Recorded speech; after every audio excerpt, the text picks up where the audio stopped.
Hi everybody, Sarah B here.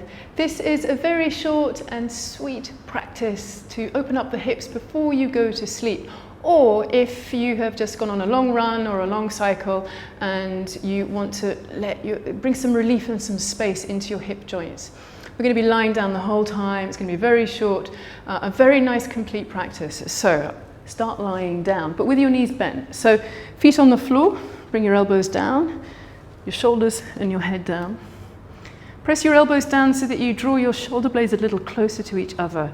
And just cross your right leg over your left, as if you were sitting into an armchair. So there's no gap in between your legs. And then draw your knees up in towards your chest. Bring your left hand onto your right knee, the first knee, and your right hand onto the knee that's further away. If you feel like your legs are really far away from you, you can get a strap and put the strap over that top shin so that you keep your legs in place and you can relax your arms. Just stay here for a few breaths. Try and align your pelvis so that it feels horizontal. You don't have one hip hitching up towards its corresponding shoulder. And you've got your lower back on the floor. Feet nice and soft. Now take your hands away, uncross your legs and recross with the left leg on top.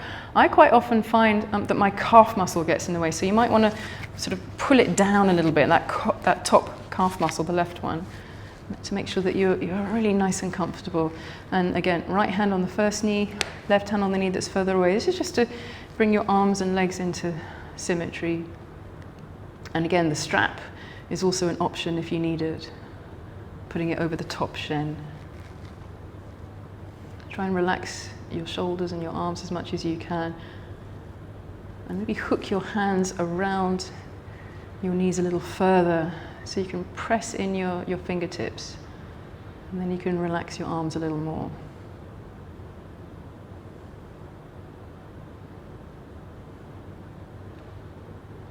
Now take your hands away, bring your arms to the floor, bring your right foot to the floor and then your left, and come into Eye of the Needle, Sukhi Randrasana. So pick up your right leg, turn the knee out towards the right and bring the top of your ankle onto your left thigh. Then bring your left knee up towards your left shoulder and interlace your fingers behind the back of your left thigh. And again, you have the option of getting your strap and putting it around the left shin so that you don't have to strain so much to reach forward for the left leg if it feels too far away. If when you've been in the pose for a little while you feel you could deepen the stretch in your right hip, move your left knee a little more over to the left. Soften your shoulders. If you want to take it a little further, you can dig your right elbow into the inner right thigh, pushing your right knee a little further away from you.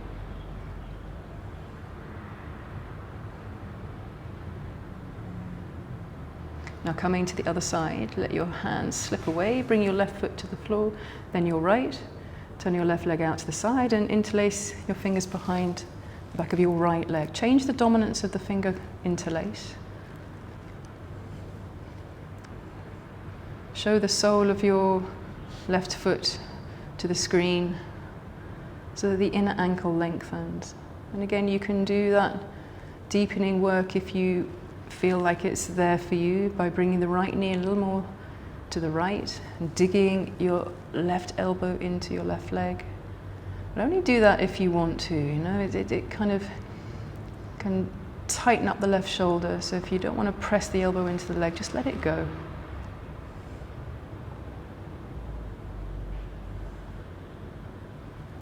Now release your hands, bring your right foot to the floor, your hands to the floor, and then your left foot.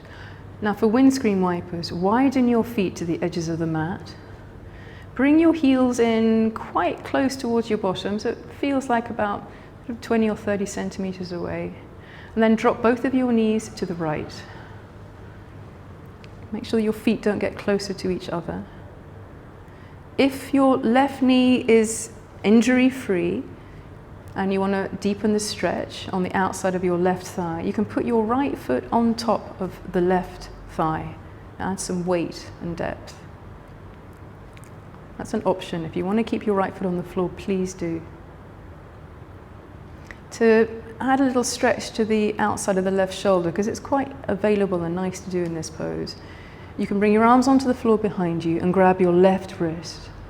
And then move your left arm over towards the right so that your upper left arm is around the side of your head, touching your ear. And then soften your arms, and you can pull that left arm a little straighter, a little further away from you as you want to put a little stretch into the outside of your left shoulder. Keep focusing on your legs though. Push the left knee away from your left hip. To come to the other side, release your arms if you've got the clasp. Take your right foot off your thigh if it's there. Bring your knees up. Arrange your feet because they might have moved. Bring your pelvis back into line and then drop your knees to the left. Option again, if your right knee is nice and injury-free, to put your left foot on the lower right thigh. Keep pushing the inside of your foot down into the floor to keep your knee a little safer, the muscles of the knee more engaged. Option to keep your arms like this or bring them overhead and grab your right wrist. And then move both arms over to the left. If your arms are floating in space and they're not relaxed on the floor, change this completely and bring your arms back down by your sides. Focus on your legs. Push the right hip to the right knee and the right knee towards the front of your mat.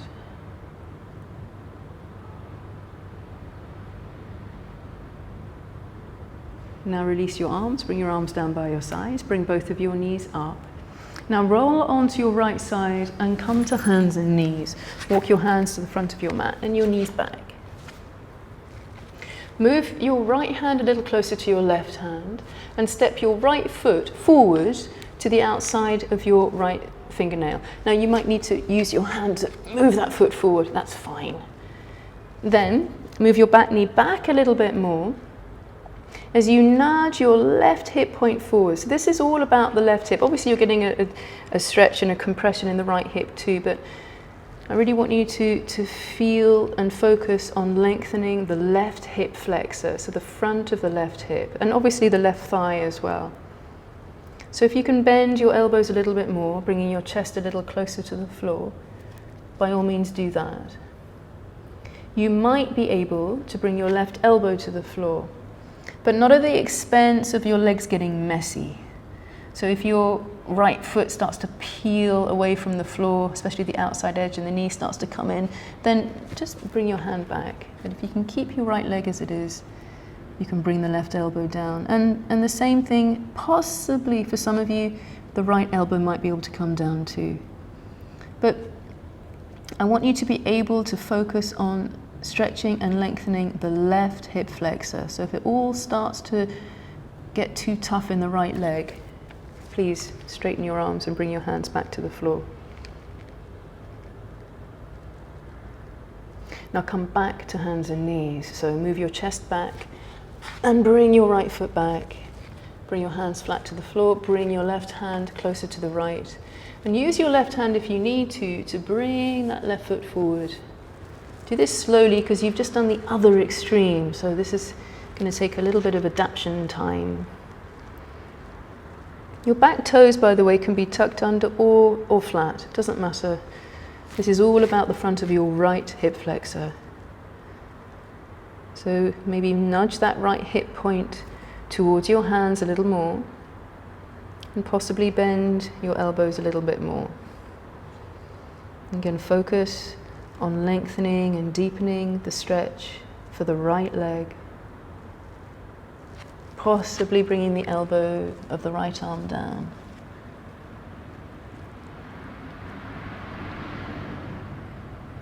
Stay here for a few more breaths.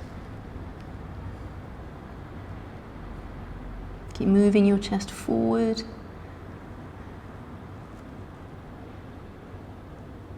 If you've got your elbows down, bring your hands back to the floor.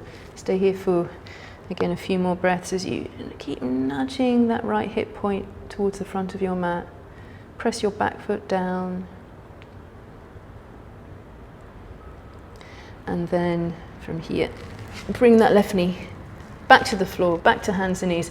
Final pose here, sit back onto your heels for Baddha Konasana. So bring your bottom down to the floor, bring the soles of your feet to the floor, hands on the floor behind you, raise your chest, bring your shoulders back. Press your feet together. Now, you might find that you can bring your hands a little closer, pick your bottom up and actually bring it a little closer to your heels. If not, then please don't do that. Just keep your bottom back. The stretch here is obviously the inner thighs, the inner hips. Think of this as moving your knees to the side walls rather than pressing them down to the floor. And press your big toes together.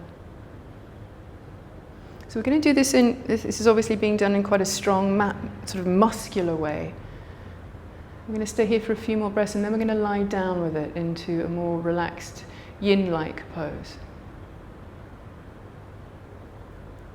So coming to that now, bring your knees together and lie down. So feet on the floor, knees pointing up to come into lying down. Bring your elbows down. And then when your head is on the floor, bring the soles of your feet back together. Arms down by your side, like you would do in Shavasana. No muscular work here. Just keep your feet together and let gravity draw your knees down to the floor. If you know this pose and you know how to strap your legs up, please feel free to go ahead and do that. Otherwise, the rest of us just stay like this,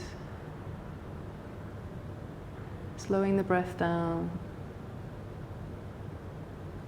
and lengthening the breath. So breathe in to about 4 counts and breathe out to an equal 4 counts. Do that for 3 more breaths, breathing in deeply, counting to 4, and breathing out completely. Keep the count going.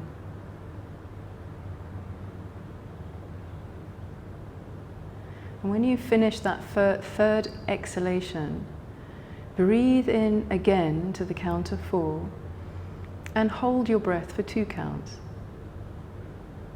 And breathe out for the count of 4 and hold your breath empty for 2 counts. Breathe in again to the count of 4.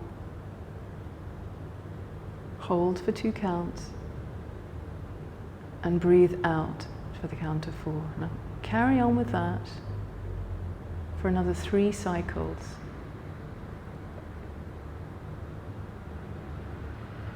Breathing in for 4, holding for 2, breathing out for 4, holding empty for 2.